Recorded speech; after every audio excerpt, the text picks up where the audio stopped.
하나님이 주신 말씀 함께 듣도록 하겠습니다. 고린도전서 2장 1절부터 16절까지 말씀입니다.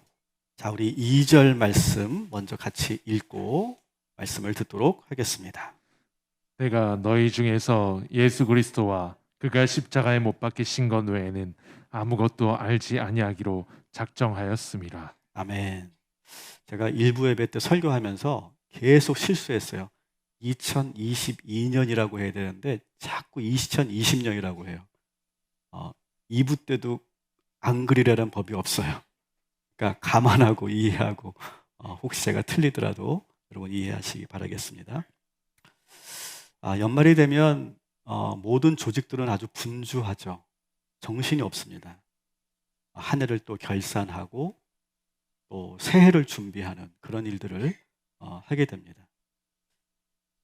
저희 교회 재정부장님도 한 일주일 동안 교회에서 살다시피 하셨고, 뭐 금요일 날은 밤 1시에 가시고 어제도 거의 한 9시에 가시고 그렇게 하면서 결산을 보셨거든요. 그만큼 중요한 일이니까요. 그리고 이제 새로운 해를 우리가 준비합니다. 저희 목회부도 연말이 되면 정말 살인적인 스케줄을 저희들이 감당하고 있습니다. 그래서 몇몇 권사님, 집사님들이 목사님, 전도사님들이 얼굴이 노랗게 떴어요. 그러시더라고요. 근데 목사님은 표정이 좋은 것 같아요. 그러시더라고요. 이 코로나 상황이 되니까 저희 목회부도 상당히 긴장하고 있고, 또 더구나 위드 코로나가 됐다고 해서 뭔가 좀 풀릴 줄 알았는데, 뭐 7,000명, 뭐 앞으로 뭐 10,000명 혹은 뭐 15,000명 이렇게 간다는 그런 소식이 들리니까 더 긴장이 되는 거 있죠. 야, 이거 2022년도를 어떻게 준비해야 될까? 어떻게 계획을 해야 될까? 일단 담임 목사로서 참 그런 것으로 지금 마음이 복잡하고 그리고 생각이 참 많습니다. 근데 교회만 그런 게 아니고 아마 여러분이 다니고 있는 회사, 여러분이 운영하고 있는 사업체는 더 그럴 것 같아요. 더 치열하게 지금 내년을 준비해야 되고 생존을 해야 되니까, 그리고 더 치밀하게 지금 계획을 세워나가고 있을 그런 타임이라고 생각합니다.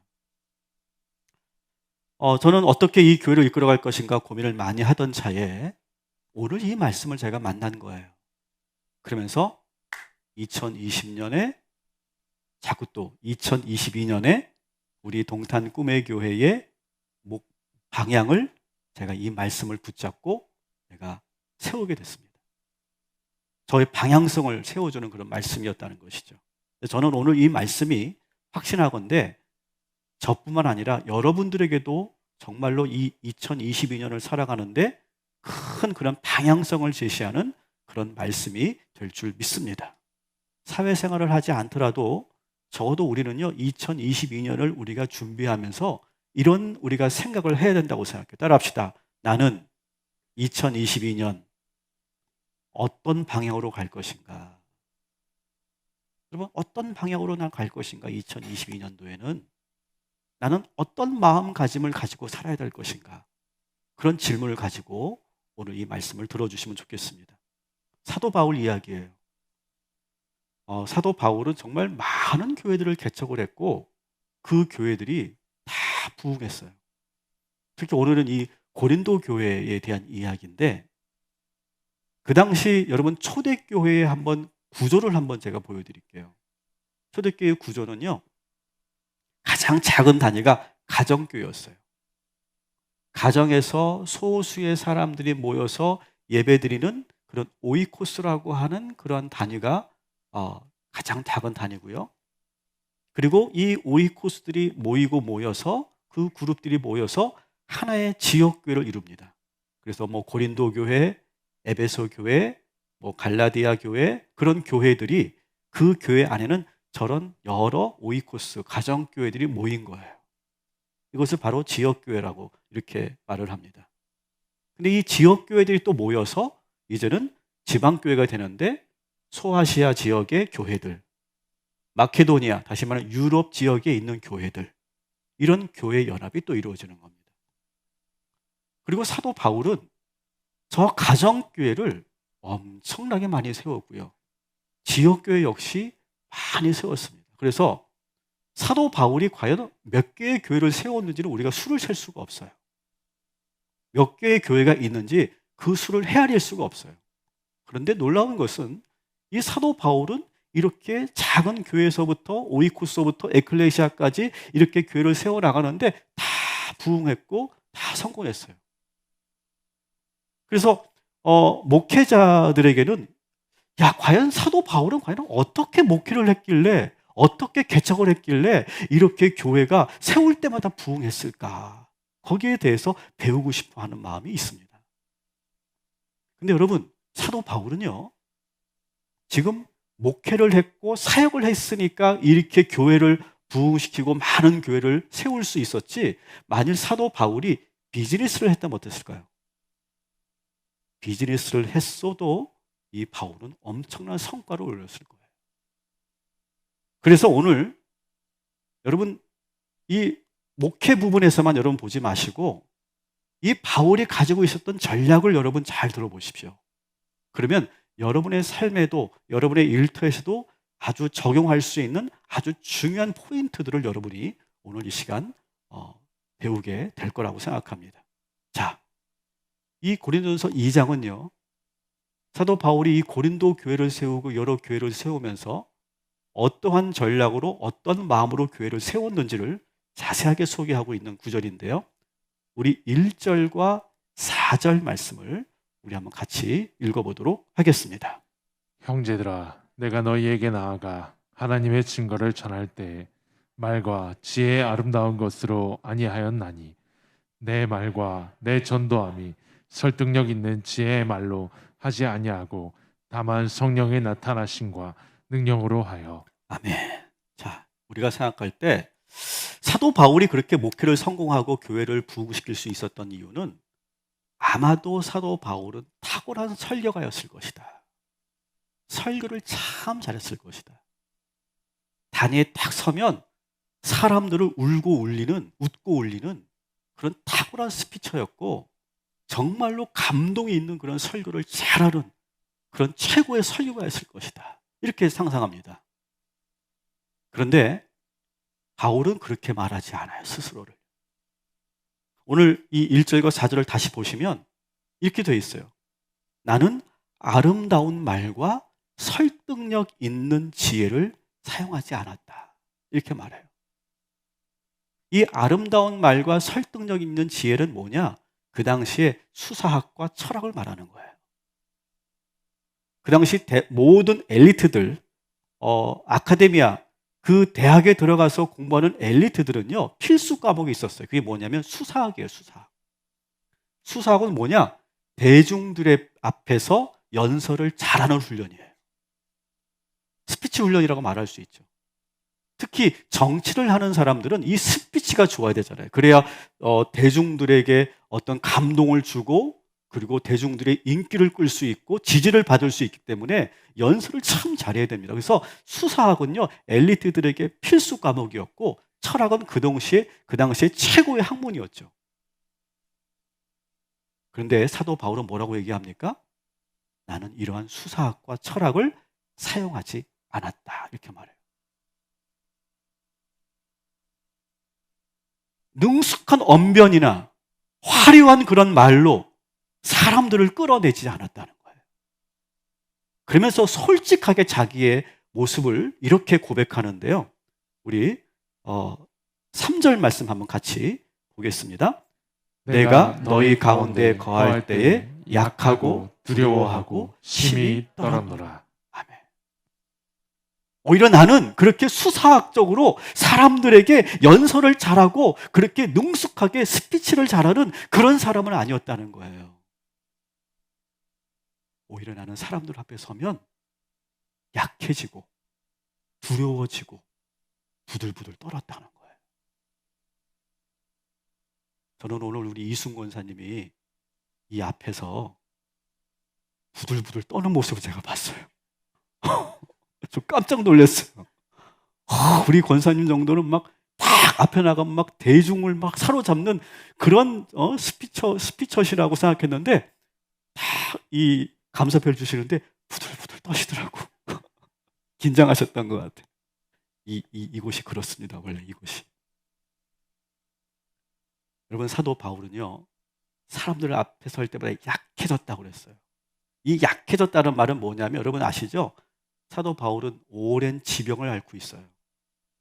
다양한 병들을 앓고 있었는데, 첫 번째는요, 만성 안지를 가지고 있어서 눈이 항상 보이지 않고 잘 뻑뻑한 상태. 여러분, 눈이 아프면 어떻습니까? 두통이 있죠. 그러니까 사도 바울의 사역하는 모든 대부분의 기관들은요, 컨디션이 그렇게 좋지가 않았어요. 늘 이렇게 통증과 염증과 그 아픔 속에서 늘 사역을 했던 사람이에요. 그리고 사도 바울은 상당히 말이 어눌했다고 그래요. 더듬었다고 그래요. 제가 자꾸 2020년이라고 자꾸 말하는 것처럼 자꾸 이상한 말이 삐져나오는 되게 어눌한 그런 사람이었고요. 또 심지어는요, 이렇게 말씀을 전하다가도 발작이 일어나는 그런 경우도 있었다는 거예요. 그래서 약해졌다라고 하는 것은 바로 자신의 그 질병을 이렇게 고백하는 거고요. 두려웠다라고 하는 것은 왜 두려웠을까요? 왜 떨었을까요? 여러분 상상해 보세요. 유대인들 앞에 지금 복음을 전하는 거예요. 헬라인들은요, 이 성경의 성자도 몰라요. 하나님에 대한 전이해가 전혀 없는 사람들이에요. 유대인들은 지금, 사도 바울은 유대인들의 입장에서는 어떤 사람이에요? 배신자예요, 배신자. 그죠? 그래서 유대인들이 바울의 설교를 들을 때 어떠한 표정과 어떤 태도였을까요? 다 팔짱 끼고, 어디 한번 해봐. 너 뭐라고 얘기 안 하면 드러나 보자. 그래서 거기서 조금만 잘못된 발언을 하면 바로 트집 잡으려고 다 지금 노려보고 있는 그런 상황이라는 거죠. 헬라인들은 지금 뭘 얘기하는지 모를 거예요, 아마. 우리 교회도 지금 우리 교회가 처음이신 우리 성도님이 계시거든요. 지금 이 설교가 무슨 얘기인지 모르실 거예요. 그러한 사람들 앞에서, 그게 대부분의 사람들 앞에서 설교를 하는 거예요. 그러니까 얼마나 두렵고 떨렸겠어요.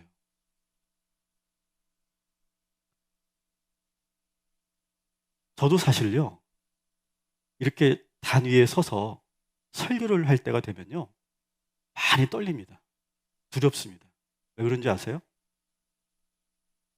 여러분 표정이 너무 무서워요.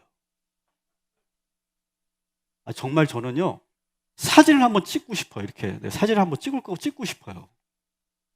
그래서 그 사진을 한번 여러분이 한번 보시면 좋을 것 같아요. 아니면 돌아가면서 한번 여기에 한 1분씩만 서보면 좋을 것 같아요. 여러분 표정을 한번 직접 보게. 얼마나 무서운지 몰라요, 여러분. 제가 그 압박감을 이기기 위해서 다리에 힘을 팍 주고 하거든요. 제가 지금 무서워하는 것 같아요? 안 무서워하는 것 같아요? 무서워요, 사실은. 그걸 어떻게 제가 증명할 수 있냐면, 제가 집에 돌아가잖아요. 집에 가자마자 제가 옷을 갈아입고 소파에 탁 앉으면서 합니다. 그리고 한 30분, 1시간 정도 지나면요, 다리에 쥐가 나요. 정말 쥐가 나요. 막 그래요. 막. 다리가 왜 그런지 모르겠어요. 왜 그럴까요? 다리 힘 딱 주고 있는 거거든요, 지금. 긴장하지 않는 척 하려고. 사도 바울이 그런 거예요. 사도 바울은 더 압박감이 심했겠죠. 그 유대인들에게, 헬라인에게 이 복음을 전해야 되니까요. 제가 넌 크리스찬들에게 그 설교를 하거나 강의를 했던 경험이 꽤 있습니다. 제일 제가 힘들었던 때는요, 중학교 선생님들에게 제가 강의를 할 때, 그때가 잊혀지지 않고요. 그리고 제가 어느 신경정신과 원장님이 저를 초청해가지고 그 병원에 있는 정신과 의사들하고, 의사 선생님들하고 간호사들 한 4, 50명 되는 것 같아요. 간호사들까지. 꽤 큰 병원이었는데 거기서 저보고 강의를 해달라는 거예요. 제가 갔죠? 근데 분위기가 싸해요. 왜 그랬을까요? 억지로 끌려온 거야. 원장이 오라고 해가지고 억지로 끌려온 그 표정 있잖아요. 여러분 회사 다니신 분은 아마 아실 거예요. 그 표정. 사장님이 오라고 해가지고 억지로 지금 끌려온 사람들 표정 있잖아요. 우리 부장님이시죠? 부장님은 안 그러신 거죠? 네. 그 표정이 있어요. 특유의 표정, 그 분위기가 있어요. 야, 그 분위기에서 제가 지금 강의를 하고 설교를 해야 된다는 게 막 그 분위기가 막 느껴지니까 막 압박감이 장난이 아니더라고요. 그때 제가 그 강의를 성공했을까요? 죽을 썼을까요? 아무 일은 없었지만 제가 생각하기에는 정말 죽을 썼어요. 근데 이 원장님이 다음 주 또 와달라는 거야. 그 다음 주도 와달라는 거야. 그러니까 뭐 엉망은 아니었던 것 같아. 그래서 제가 한 3번은 갔는데 그 다음 계속 와달라는데 제가 그 다음부터 안 갔어요. 너무 어려웠어요.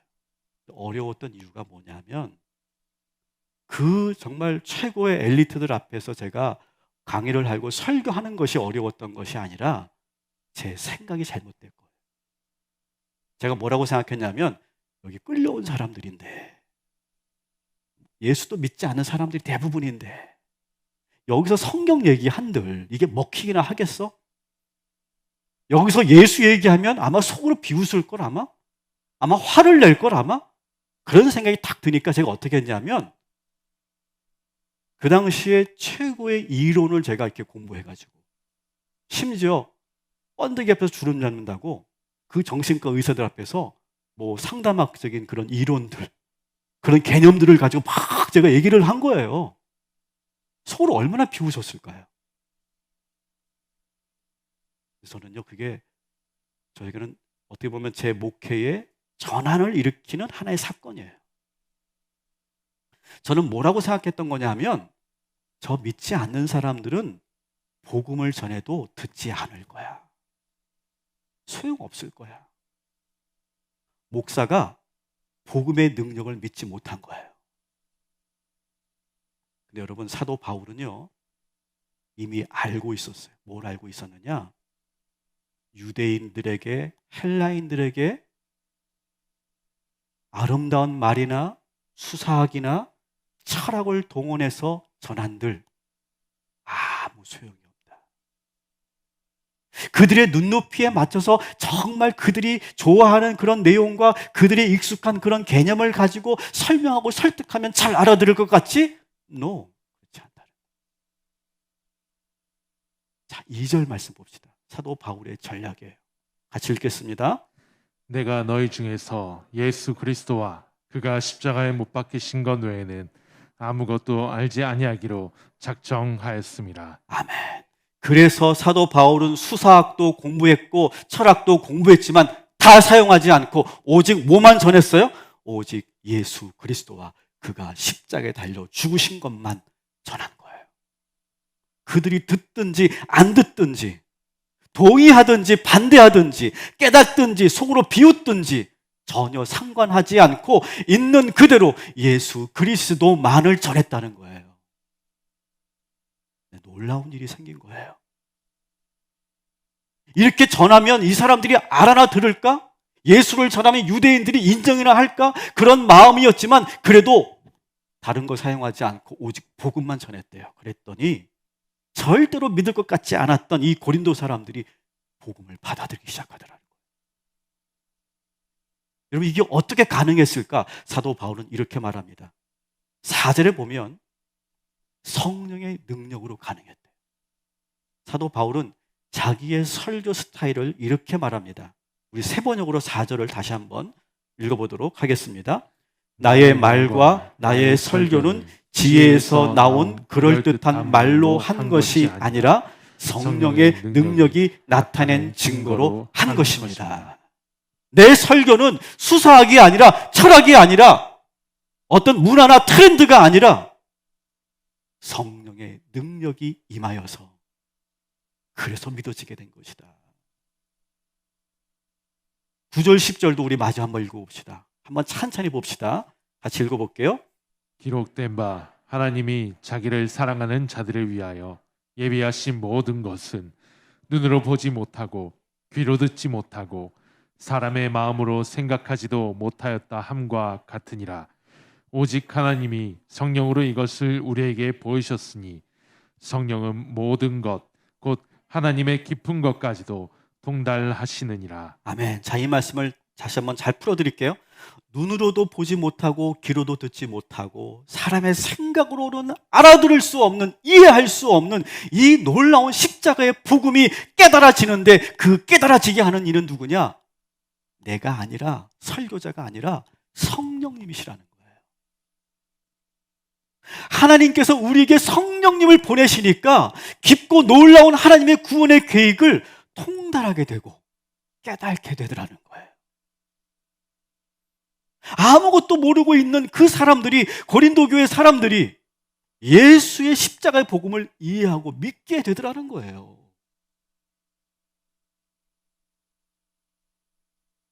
우리 12절, 13절 마저 한번 읽어봅시다. 같이 읽어볼게요. 우리가 세상의 영을 받지 아니하고 오직 하나님으로부터 온 영을 받았으니 이는 우리로 하여금 하나님께서 우리에게 은혜로 주신 것들을 알게 하려 하심이라. 우리가 이것을 말하거니와 사람의 지혜가 가르친 말로 아니하고 오직 성령께서 가르치신 것으로 하니 영적인 일은 영적인 것으로 분별하느니라. 아멘. 여러분, 고린도 교회 성도들은요, 사도 바울의 화려한 언변과 스피치로 예수를 믿게 된 게 아니라 성령의 능력으로 예수를 믿게 된 거예요. 다시 말하면 사도 바울의 이 목회의 성공과 교회가 부흥하고 개척하는 모든 교회들마다 다 그렇게 부흥했던 원리는 나에게 있는 것이 아니었다라고 하는 거예요. 성령님이 함께 하셨고 오직 복음만을 전했고 하나님의 능력이 거기에 나타나니까 아무것도 없는 이 고린도 도시에 교회가 세워졌다라고 하는 거예요. 저는 오늘 이 말씀을 제가 묵상하면서 2022년 목회 계획이 아주 선명해지더라고요. 분명해지더라고요. 저는 여전히 바울처럼 연약하고 두렵고 떨리는 사람이에요. 저는 참 부족한 게 많은 사람입니다. 그러나 오직 제가 할 일은 분명해졌어요. 예수 십자가의 복음을 전하는 일. 그것이 제가 할 일이더라고요. 이 말씀을 어떻게 전할지, 어떤 기술을 쓸지, 어떤 트렌드에 따라갈지 그런 걸 고민할 게 아니라, 따라합시다, 본질을 놓치지 말아야 된다. 본질을 놓치지 말아야 된다는 거예요. 여러분, 교회는 어떤 곳입니까? 교회는 복음을 믿는 사람들이 모인 곳이에요. 교회는 복음을 믿는 사람이 모인 것이고, 목사는 어떤 사람이에요? 복음을 전하는 사람이에요. 복음을 전하는. 여러분, 저한테 다른 거 강요하지 마세요. 저는 복음을 전하는 사람이에요. 그리고 그리스도는 어떤 사람입니까? 예수 그리스도의 십자가의 능력만 믿는 사람이에요. 그 능력으로 사는 사람이 그리스도인인 줄 믿습니다. 여러분, 2022년 어떻게 사실 계획이십니까? 여러분, 예수 십자가의 복음의 능력으로 살아가시기를 주님의 이름으로 축원합니다. 자, 이 말씀을 여러분 삶에 적용하십시오. 여러분, 2022년 획기적인 어떤 새로운 전략을 세우기보다 지금 여러분이 하고 계시는 일의 본질을 놓치지 마세요. 지금 내가 혹시 그 본질을 놓치고 잊어버리고 그걸 가볍게 여기고 뭔가 새로운 것을 찾아가려고 한다면 여러분 실패할 수밖에 없을 거예요. 여러분, 식당의 본질은 뭡니까? 식당의 본질. 식당의 본질은 맛이에요, 맛. 맛이 없으면요, 아무리 실내 인테리어를 2022년에 새롭게 해도 소용이 없어요. 제조업을 하거나 사업을 하시는 분들은 마찬가지죠. 제품과 품질이 중요하죠. 제품이 좋지 않고 품질이 좋지 않으면 아무리 영업을 해서 잘해도 소용이 없는 거예요. 신용을 잃어버리잖아요. 그러면 점점 거래처는 떨어져 나가는 거예요. 직장생활 하시는 분들에게는 뭐가 본질일까요? 실력과 성품이에요. 아무리 좋은 라인 타면 뭐합니까? 내가 실력이 되어 있지 않고 내가 성품이 좋지 않으면 결국 그 회사에서, 그 직장에서 견뎌낼 수가 없어요. 우리 교회는 2022년 동일하게 복음 중심의 교회가 될 것입니다. 매주 최고의 예배를 드리게 될 것입니다. 근데 여러분, 이 최고의 예배는요, 우리 목회자들이 기획을 잘해서 최고 예배가 되는 것이 아니라 여러분들이 최고의 예배자가 되어야 될 줄 믿습니다. 제가 오늘은 이상하게 제가 찬양을 하는데 이상하게 잠깐 뭔가 이렇게 내 앞에서 막 잡념들이 올라오더라고요. 그래서 제가 그것과 싸움에 찬양을 했거든요. 그럴 때가 있어요, 여러분. 때로는요. 이상하게 내가 집중이 안 되고 내 마음이 불편하고, 왠지 이유를 알 수 없는데 불편하고 집중이 안 되고 뭔가 산만하고 그럴 때가 있어요. 여러분, 그럴 때 뭐 해야 됩니까? 여러분, 그때 목회자들이 예배 계획을 잘해가지고 여러분이 최고 예배를 드릴 수 있도록 도와주는 걸까요? 아니에요, 여러분.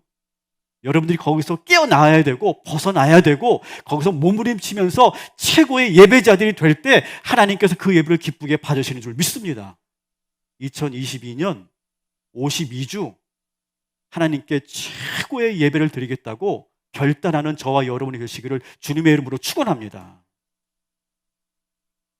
그리고 여러분, 이거 하나만 꼭 기억하세요.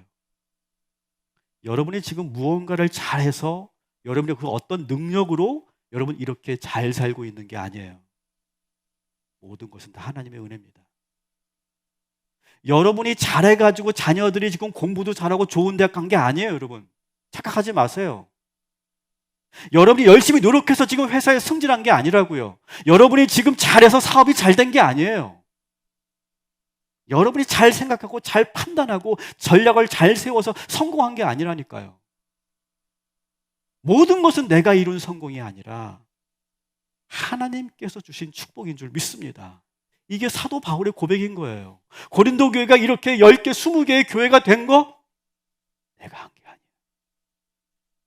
성령께서 함께 하시고 하나님의 능력이 나타나니까 이렇게 된 겁니다. 여러분, 예수님만 바라보시기 바랍니다. 예수님이 우리를 위해 죽으셨고 지금도 우리와 함께 하심을 믿으시면 2022년 여러분 승리하게 될 줄 믿습니다. 우리가 가야 될 길은 십자가의 길이에요. 1장 18절 24절 우리 한번 마지막으로 읽어보도록 하겠습니다. 십자가의 도가 멸망하는 자들에게는 미련한 것이요 구원을 받는 우리에게는 하나님의 능력이라. 오직 부르심을 받은 자들에게는 유대인이나 헬라인이나 그리스도인은 하나님의 능력이요 하나님의 지혜니라. 아멘. 오직 뭐만? 예수 그리스도만이 하나님의 능력이고 하나님의 지혜래요. 여러분, 내년에 여러분의 어떤 계획을 놓고 기도하고 계신 분들 다시 돌아가셔서 오늘 이 고린도전서 2장 말씀을 꼭 한번 다시 읽어보세요. 아마 많은 것들을 통찰하시게 될 거예요. 내가 지금 놓치고 있는 것이 있었구나. 내가 지금 본질이 무엇인지 지금 내가 그걸 잃고 있었구나. 가볍게 여기고 있었구나. 무엇을 붙잡아야 되는지를 여러분 알게 되실 거예요. 성령께서 여러분들을 보게 하시고 통달하게 하시고 깨달도록 인도하여 주실 줄 믿습니다.